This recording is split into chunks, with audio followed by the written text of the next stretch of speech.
یو سړی یو ځل زکات راایستله، یو سړي ته یې ورکړه،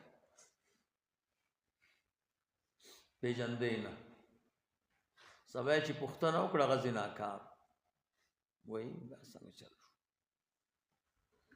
بله ورځ یې بل ته ورکړه، چې معلومات وشو که نه هغه غلو.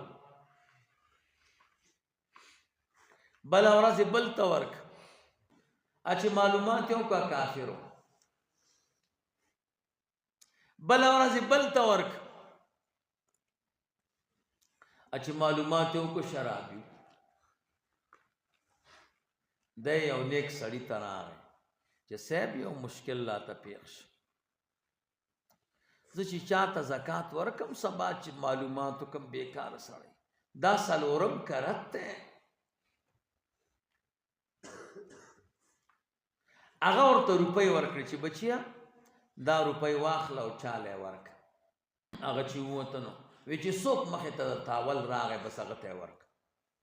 چې ووته یو ځوان سړی او زبردست واسکټ او شیونه یې اچولي، مالدار ښکاري. د بیا اول خو دا مخې ته راغی، بس هغه روپۍ ورکړې. چې روپۍ ورکړې هغه کنډوالې ته لاړ او د کنډوالې نه راووت. سړی ډېر خفه شو، هغه ته وی دې خوا راشه، تا ته چې ما روپۍ درکړې ته دې کنډوالې ته ولې لاړې؟ هغه ورته وی ډېر فقیر یم او ډېر مسکین یم، نن څومه ورځ ده چې وږی یم، خو ظاهر کالي مې ځکه ښایسته اچولي چې الله نه خفه نه شي. الله به وایي فقیري مې په تا راوستې ده، نو ځان مخلوق ته ښیم.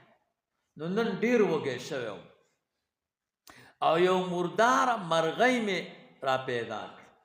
نو په حالت د لوږې کې چې سړی مړ کېږي نو مرداره خوړل ورته روا دي که نه؟ وایي ما وی دا به لږ سره کم او لږه به ترې وخورم چې مړ نه شم. خو تا چې روپۍ راکړې نو کنډوالې ته وغورځې لاړم او په بډه مې دا مرغۍ وهلې وه، دا مې وغورځوله. سړی ډېر حیران شو چې هلکه دا کم کمال، ما چې روپۍ ورکولې بېکاره خطه او ده چې روپۍ راکړې نو څومره مستحق سړی راته پیدا شو.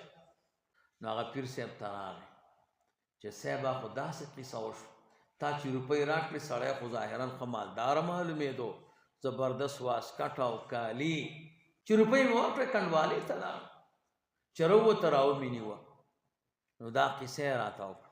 نو په دې راز مې پوی کا، ورته وې ستا روپۍ پلیتې دي که نه، تا چې دا روپۍ ګټلې دي خوندورې نه دي، او روپۍ چې کله نجسي په پاک ځای کې او پاکو سړیو ته الله نه ورکوي، او زما روپۍ پاکې وې نو څومره پاک سړي ته ورکړی شو. مالدار خلک خو دنیا کې سم ډېر دي، ګوره وګوره روپۍ صحیح ځای کې نه لګېږي، بېکاره بېکاره ځایونو کې زامنو لوپرانو باندې خرچ کوي، بېځایه ځایونو کې دوبۍ ته چکر ووت، فلاني ځای ته چکر ووت. کم چې د نیکانو ځای دی، طالبانو ځای دی، د علماو ځای دی، جومات دی، مدرسه ده، خانقاه ده، فقیران مسکینان دي، د دوی روپیو کې د دوی خلکو حصه نشته. ولې؟